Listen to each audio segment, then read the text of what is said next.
মা বলেছেন, সকলকেই বাবা বলিয়া জানি বলিয়াই মেয়ের মতো এ শরীরটাকে তোমরা সকলেই স্নেহ করো, তাই আসি। আমি তো কিছুই করি না, খাই দাই ঘুরিয়া বেড়াই। মা অদ্বিতীয়া, ছোট মেয়ে হয়ে অজ্ঞ, মূর্খ এবং অতি লঘুর মতো জ্ঞানীগুণীদের কাছে প্রকাশিত হতেন।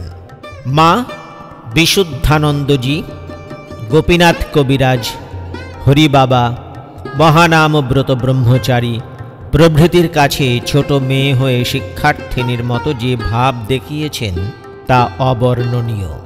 নিজের পিতা বিপিন বিহারীকে অবুঝ ছোট্ট মেয়ে হয়ে প্রশ্ন করেছেন, বাবা, হরিকে ডাকলে কি পাওয়া যায়? বিশুদ্ধানন্দজিকে বলেছেন, বাবা, দেখাও না তোমার ম্যাজিক।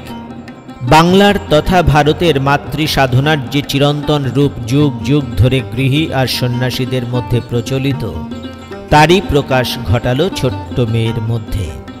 মা তাই বলেছেন, তোমাদের এই মেয়েটাকে তোমরা বুকে তুলিয়া লও। তোমরা ইহাকে মা বলিয়া কোণঠাসা করিয়া রাখিয়াছ। মা তো বুড়ি, বুড়িকে তোমরা বুকে তুলিয়া লও না, আমাকে তোমরা মেয়ে বলিয়া তুলিয়া লও, এই আমার প্রার্থনা।